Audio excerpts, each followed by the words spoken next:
जी अस्सलाम वालेकुम दोस्तों, मैं हूं रॉकी खान और आप देख रहे हैं मेरा यूट्यूब चैनल। आज का जो मेरा टॉपिक है ये निहायत ही एक इम्पोर्टेंट टॉपिक है। ये टॉपिक मैं बना रहा हूं अपने चढ़ते हुए पंजाब के कुछ सिख भाइयों के लिए। दिल तो सीत के ਤੁਹਾਡੇ लिए टॉपिक जड़ा है मैं पंजाबी च बनावा, मगर मसला ये है कि काफी सारे मेरे व्यूवर्स हैं जो कि पंजाबी अंडरस्टैंड नहीं करते, तो इसलिए मैं ट्राई करता हूं कि मैं उर्दू में ही रखूं। अच्छा जी, टॉपिक का अनुमान मैंने रखा है कि सिखों की जो जेनोसाइड की जा रही है, जो सिखों का कत्लेआम किया जा रहा है हिंदुस्तान में, वो क्या है। हिंदुस्तान अपने आप को एक ऐसी नेशन बताता है दुनिया में कि ये दुनिया की एक वाहिद नेशन है जो जमहूरियत पे चल रही है, जहां पे हिंदू, मुस्लिम, सिख, ईसाई और जितने भी दीगर मजाहिब हैं बड़ी आजादी से रह रहे हैं। मुस्लिम्स पे तो मैं ऑलरेडी वीलॉग्स बना चुका हूं, मैंने बताया कि मुसलमानों के साथ क्या किया जा रहा है, गुजरात राइट्स एंड एवरीथिंग आपको मैं बता चुका हूं, एक्सप्लेन कर चुका हूं। Let's talk about our Sikh brothers in this vlog कि हमारे सिख भाइयों के साथ हिंदुस्तान में क्या जुल्म किया जा रहा है। भाइयों, हमने स्टार्टिंग से देखा है कि सिख एक जिगरे वाली कौम है, दिलेर कौम है, और इंडियन आर्मी भी ऑब्वियसली, अगर इंडियन आर्मी से सिख निकाल दिए जाएं तो फिर पीछे सिर्फ इंडियन रह जाते हैं, आर्मी नहीं रह जाती, क्योंकि तमाम बुज़दिल लोगों की उनकी बाकी फौज है। 1984 में सिखों के साथ क्या किया जाता है, कैसी कत्लेआम की जाती है, हम बड़े अच्छे से जानते हैं। बेशक वो बीजेपी की गवर्नमेंट हो या फिर कांग्रेस की गवर्नमेंट हो, सिखों का हमेशा कत्लेआम हुआ है, हमेशा इनको नाजायज मारा गया, घरों से उठाया गया, घरों से उठा के सड़कों और चौराहों पे इनका कत्ल किया गया। 1984 में सिखों की माएं, पंजाब की माएं जो थीं, वो थानों के बाहर बैठ के अपने बेटों की डेड बॉडीज का इंतजार करती थी। बेटों का नहीं कि बेटे ने जिंदा आना है, डेड बॉडीज का इंतजार किया जाता था और उनको डेड बॉडीज भी नहीं दी जाती थी। सिखों के जो बाकी हकूक मारे जा रहे हैं वो भी मैं जिक्र करता हूं। अब जनाब, इंडिया में सिख एक वाहिद ऐसी कौम है जिसको अपने पासपोर्ट पे सिख लिखना इजाजत नहीं है। आपको एक छोटी सी बात बताता हूं, एग्जाम्पल रखूंगा कि दुनिया में बहुत सारी कौमें हैं, तमाम कौमों के पास अपने मजाहिब हैं, अपने ममालिक हैं, जितनी भी कौमें, हर किसी के पास अपना एक आजाद मुल्क है, ठीक है। एक कौम थी जिसने 2000 साल जूतियां खाई, मार खाई, कभी हिटलर ने मार दिया, कभी नाजियों ने, कभी किसी ने, वो थी यहूदी कौम। उन्होंने भी in the end of the day फलस्तीन की सरजमीन पे कब्जा करके अपना एक आजाद मुल्क बना लिया। अब पीछे एक कौम रह जाती है गुरु गोबिंद सिंह जी की, जो कहते थे चिड़ियां तो मैं बाज लड़ावा तदे गोबिंद सिंह नाम कमावा, कि उन्होंने बेसिकली इसका एग्जाम्पल ये थी कि हम जो सिख होते हैं वो इतने दलेर होते हैं, हमारा जिगरा इतना होता है कि अगर हम चिड़िया जितने भी हैं ना, मतलब कि बहुत कम मिकदार में हैं या बहुत अदना से हैं, हमारे आगे बड़े से बड़ा हाथी ले आओ, बड़े से बड़ी फौज ले आओ, हम उसको ढेर कर देंगे। ये गुरु गोविंद जी का बयान था। उसके बरक्स हम क्या देखते हैं, हिंदुस्तान में क्या किया जाता है इस बहादुर, इस दलेर कौम के साथ, कि ये वाहिद कौम रह जाती है जिसके पास अपना मुल्क नहीं होता। खालिस्तान के लिए जद्दोजहद करते हैं पंजाब के नौजवान।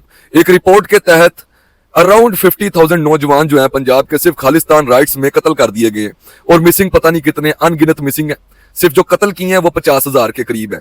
अब क्या किया जाता है, मैं अभी आपको इलाकों के नाम भी बता देता हूं जहां पे सिखों की जेनोसाइड की गई है अभी हालिया 2025 में, और नाम दिया गया जनाब पाकिस्तान का, कि पाकिस्तान के थ्रू ये बेसिकली सिखों की जेनोसाइड की जा रही है। अच्छा जी, यहाँ पे मेरे पास ममालिक के नाम भी लिखे होंगे, सॉरी इलाकों के नाम, क्योंकि आउट ऑफ माई हेड काफी सारे निकल गए हैं। अच्छा जी, अमृतसर, पठानकोट, होशियारपुर, गुरदासपुर और काफी सारे बाकी इलाके, जिनमें इन्होंने क्या किया जनाब, इन्होंने तूफान खड़ा किया है, सिखों की जमीनों पे इन्होंने बम मारे, ठीक है, जहां पे उनकी फसलें लगी थी उनकी फसलें तबाह की गई हैं, उनके घरों पे बम मारे, मिसाइल मारे, और मिसाइलों पे मेड इन पाकिस्तान का इल्जाम लगाया जा रहा है कि पाकिस्तान से आए थे। उसके बाद गुरुद्वारों पे बमिंग की गई है, ठीक है, और बाकी दीगर जगहों पे इन्होंने बमिंग की है जो कि सिखों की जगह थी। अब मेरा यहाँ पे एक सवाल बनता है कि हम एक ऐसी कौम जिसके लिए हमने बॉर्डर खोल रखा है, क्यों? क्योंकि मैं आपको छोटी सी बात बताता हूँ, हम सिखों के मजहब की, हम इनकी फीलिंग की बिल्कुल रिस्पेक्ट करते हैं। वो हम क्यों रिस्पेक्ट करते हैं वो भी मैं आपको बता देता हूँ। इनकी फीलिंग की रिस्पेक्ट करने के पीछे एक मेन रीजन यह है कि हमारे पास इनका काबा है, ठीक है, हमारे पास गुरु नानक जी की समाधि है, जो हमारे पास जगह है वो ऑब्वियसली उनके लिए बहुत ही पाक, बहुत ही बेसिकली पवित्र स्थान है। सो ऑब्वियसली हम लोग तो सिखों की वो चीज सोच भी नहीं सकते। हमने गुरदासपुर बॉर्डर, ठीक है, करतारपुर बॉर्डर जो है, सॉरी, वो हमने खोल के रखा, सिर्फ और सिर्फ सिखों के लिए राहदारी हमने खोल दी कि भाई आओ, अपना जो आपका मक्का है उधर आओ, हाजिरी लगाओ, और फिर प्यार मोहब्बत से हमारे साथ यहाँ पे रहो, घूमो फिरो, और फिर वापस जाओ हिंदुस्तान। दिल बड़ा किया पाकिस्तान ने। उसके बरक्स हिंदुस्तान ने क्या किया वो भी अब आपने देखना है कि हम यहाँ से क्या नाम है, करतारपुर राहदारी खोलते हैं, वहां से वो हमारे पे कटाई खोल देते हैं, आतंकवाद के और पता नहीं क्या क्या कुछ, इधर से BLA को एक्टिव कर देते हैं, TTP को एक्टिव कर देते हैं, और हमारे अंदर ही इंडिया पंजाब से बंदे भेजने लग जाते हैं। अब वो पता नहीं पंजाबी सिख हैं कि वो पंजाबी हिंदूज हैं, वी डोंट नो। हमने काफी सारे कैप्चर तो किए हैं, कैच करके रखे हुए हैं, ठोक रहे हैं उनको रख के। तो ये सिस्टम में किया जाता है कि पाकिस्तान के खिलाफ भड़काया जाता है सिखों को। अभी जिस तरह इन्होंने खुद उनके ऊपर मिसाइल मारे हैं, नाम पाकिस्तान का दे दिया। अच्छा, बेसिक चीज ये है कि सिखों को ही क्यों मारे? हम सिखों पे मिसाइल क्यों मारेंगे?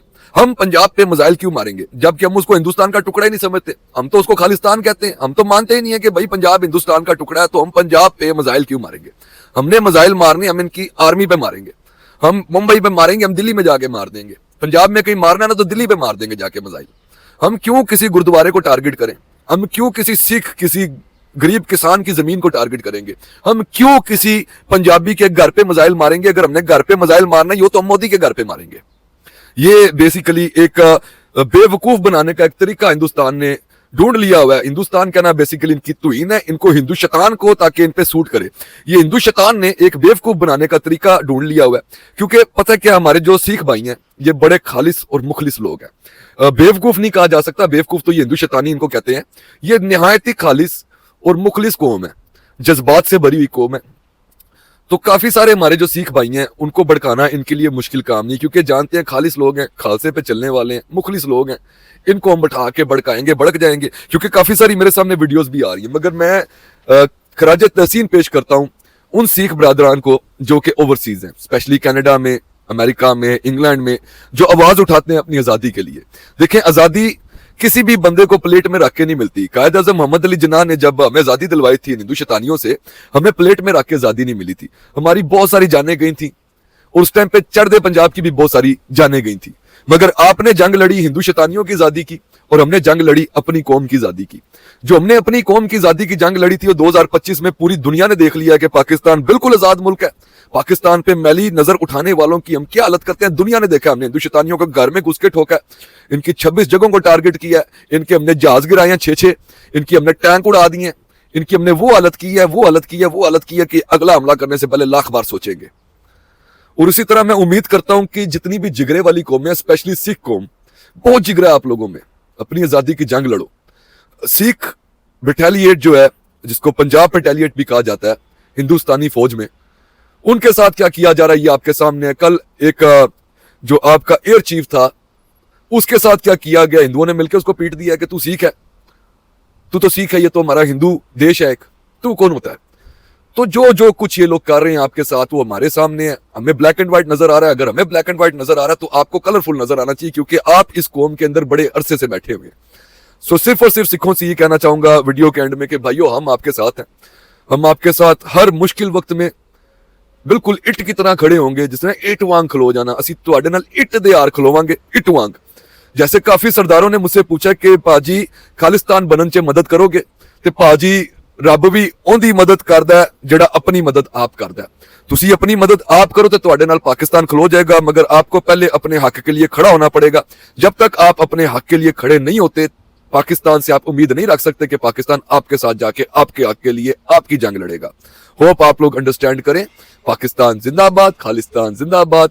अल्लाह आप सबको खुश रखे। भाई को दुआ में याद रखना, और जिसने मेरा यूट्यूब चैनल अभी तक सब्सक्राइब नहीं किया, SSG Rocky Khan, make sure subscribe it. Allah Hafiz.